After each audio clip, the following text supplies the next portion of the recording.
السلام علیکم ورحمۃ اللہ وبرکاتہ۔ بسم اللہ الرحمن الرحیم۔ رمضان المبارک کی تیاریاں۔ رمضان المبارک شروع ہو چکا ہے۔ خاتم الانبیاء محمد الرسول اللہ صلی اللہ علیہ وسلم دین اسلام کی تکمیل فرمائے گئے، اور آپ صلی اللہ علیہ وسلم نے زندگی کے ہر شعبے زندگی کے لیے ایسی ہدایت واضح فرما دیے جس کے بعد اب کسی نبی اور رسول کی ضرورت باقی نہیں رہی۔ اس لیے آپ کو خاتم الانبیاء کا لقب عطا ہوا اور آپ پر نبوت کا دروازہ بند کر دیا گیا۔ نبی اکرم صلی اللہ علیہ وسلم نے شعبان کے آخری دن ہمارے سامنے خطبہ فرماتے ہوئے ارشاد فرمایا، اے لوگوں، یہ مہینہ بڑا برکت کا مہینہ ہے۔ یہ ایسا مہینہ ہے کہ اس میں ایک رات ہے جو 1000 مہینوں سے بہتر ہے۔ اللہ تعالیٰ نے اس مہینے کے روزے فرض قرار دیے، اس میں رات کی نفل قرار دی گئی ہے۔ جو شخص اس مہینے میں کسی نیکی سے خدا کی خوشنودی حاصل کرے، اس کا ثواب اتنا ہے جتنا فرض کا۔ اور رمضان کے سوا دوسرے مہینوں میں جو شخص اس مہینے میں فرض عبادت ادا کرے، اس کا ثواب اتنا ملتا ہے جتنا دوسرے مہینوں میں 70 فرض کا۔ یہ مہینہ صبر کا ہے، اور صبر کا ثواب جنت ہے۔ یہ مہینہ غمخواری کا ہے۔ یہ مہینہ ایسا ہے جس میں مومن کا رزق زیادہ کیا جاتا ہے۔ جو شخص اس ماہ میں کسی روزدار کو افطار کرائے، وہ اس کے لیے مغفرت اور جہنم سے خلاصی کے لیے سبب ہوگا، اور روزدار کے ثواب کے برابر اس کو ثواب ملے گا، اور اس روزدار کے ثواب میں بھی کوئی کمی نہ ہوں گی۔ صحابہ کرام رضی اللہ عنہم نے سوال کیا، یا رسول اللہ، ہمارے پاس اتنا سامان نہیں کہ ہم روزدار کو افطار کرائیں۔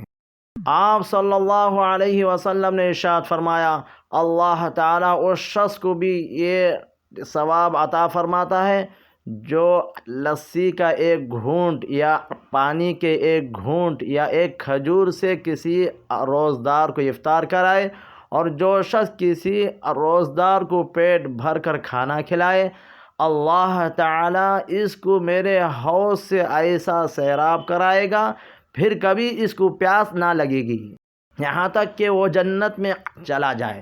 اور یہ مہینہ ایسا مہینہ ہے کہ اس کی ابتدا، پہلا حصہ، پہلا عشرہ رحمت کا ہے، درمیانی میں مغفرت کا ہے، اور آخری عشرہ جہنم سے نجات ہے۔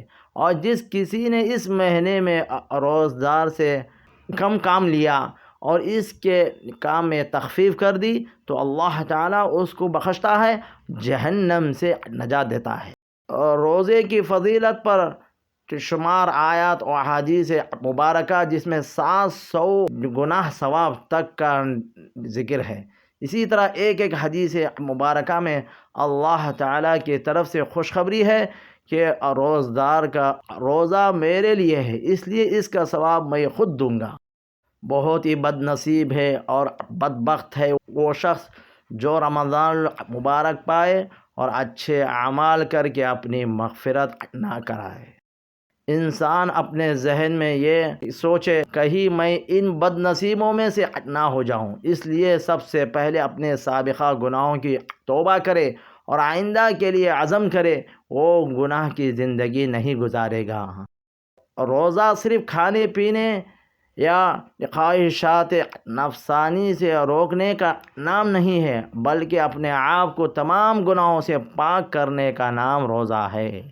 آپ صلی اللہ علیہ وسلم فرماتے ہیں، اللہ تعالیٰ تمہارا بھوکا پیاسا رہنا کوئی فائدہ نہیں دیتا، بلکہ وہ تمہارے تقوی کو دیکھتا ہے۔ دیکھا گیا کہ روزہ رکھ کر لوگ اسی طرح معاشرتی برائیوں میں مصروف رہتے ہیں، تو ایسا روزہ باعث ثواب نہیں ہے بلکہ زیادہ گناہ کا موجب ہے۔